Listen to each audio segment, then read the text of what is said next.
අද අපි හදන්න යන වැටකොළු කරි එකක්. ඉතින් වැටකොළු හදන්න මෙන්න මේ දේවල් ඔයාලට ඕන වෙනවා. ඉතින් වැටකොළු කියන්නේ ප්‍රතිශක්තිකරණය වැඩි කරන හොඳ එළවලුවක්. හැබැයි ගොඩක් අය වැටකොළු කන්න කැමති නෑනේ. ඉතින් මෙන්න මේ විදිහට හදලා බලන්න. ඉතින් වැටකොළු මෙන්න මේ විදිහට අරගෙන මේක ටිකක් ලොකු කෑලි වලට මම කපා ගන්නවා මෙන්න මේ විදිහට. ඊට පස්සේ අපි මේකේ මේ උඩ පොත්ත අයින් කරගන්න ඕනේ. ඉතින් මම මේකේ උඩ පොත්ත මෙන්න මේ විදිහට අයින් කරගන්නවා. අයින් කරගෙන මේක ටිකක් සාමාන්‍ය ප්‍රමාණයේ කෑලි වලට ආපහු මම කපා ගන්නවා මෙන්න මේ විදිහට.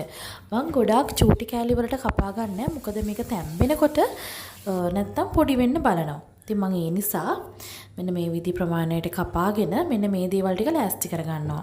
ලුණු සුදු ලුණු, රම්පේ කරපිංච, අමු මිරිස් මෙන්න මේ දේවල් ලෑස්ති කරගෙන අපි යමු අපේ වැටකොළු කරි එක හදන්න.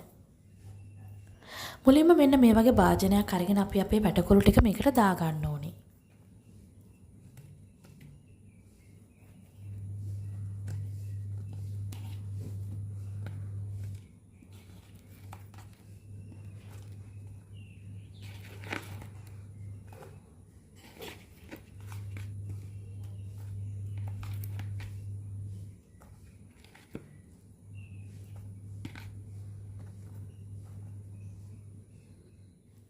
වැටකොළු ටික දාගත්තට පස්සේ මම ඒකටම අර අපි කපාගත්ත ලුණු, සුදු ලුණු, අමු මිරිස්, රම්පේ කරපිංච මෙන්න මේ දේවල් ටිකත් මම මේකටම එකතු කර ගන්නවා.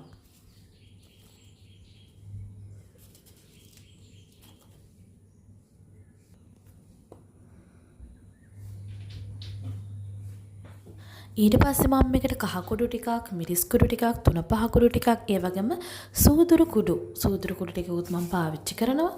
ඊට පස්සේ උළු හාල්ලට කිහිපයක් මෙන්න මේ දේවල් එකතු කරගන්න ඕනේ.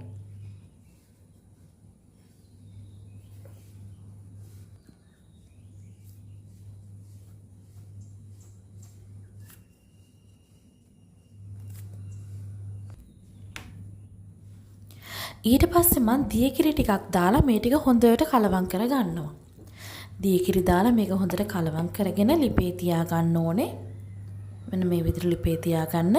ගින්දර සාමාන්‍ය ප්‍රමාණයෙන් තියාගෙන මම කුරුඳු කෑල්ලකුත් එකතු කර ගන්නවා. ඊට පස්සේ මම මේක පියනකින් වහලා විනාඩි 5ක් 10ක් මේ ටික හිඳ ගන්න ඕනේ.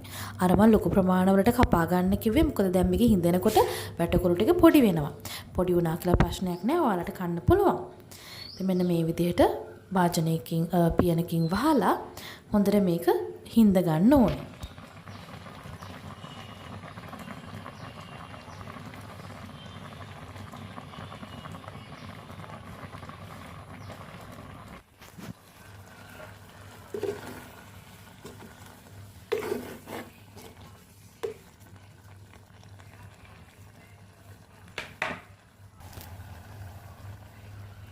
දැන් ඔයාලට පේනවා වතුර ගතිය හොඳට හිඳිලා තියෙන්නේ. ඉතින් අපි මේ වෙලාවේදී මිටි කිරි කෝප්පයක් වගේ එකතු කර ගන්නවා. ටිකක් එකතු කර ගන්න ගොඩක් නෙවෙයි. මිටි කිරි ටිකක් එකතු කරගෙන හොඳින් කලවම් කරගෙන තව ටික වෙලාවක් අපි මේක උයා ගන්න ඕනේ.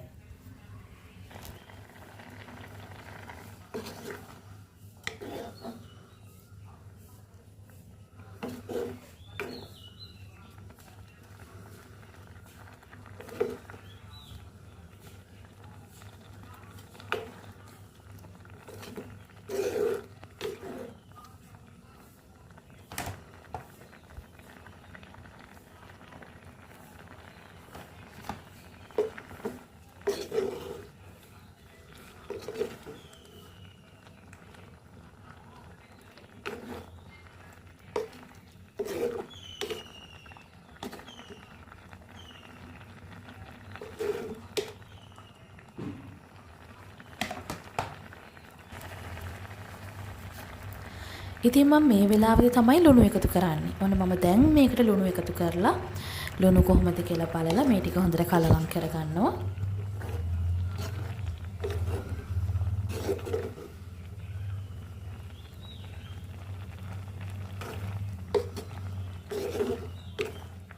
ඉතින් වැටකොළු කියන්නේ අපේ ප්‍රතිශක්තිය වඩන හොඳ එළවලුවක් නිසා මේ විදිහට සතරකට සැරයක්වත් වැටකොළු කනවා නම් ගොඩක් හොඳයි.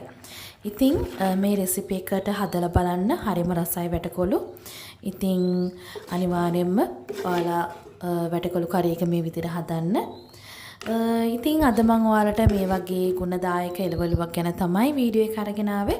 ඉතින් අපි ආයෙත් දවසක තවත් වීඩියෝ එකකින් හම්බෙමු. එහෙනම් ගිහිල්ලා එන්නම්. ඔයාලා හැමෝටම සුබ දවසක්.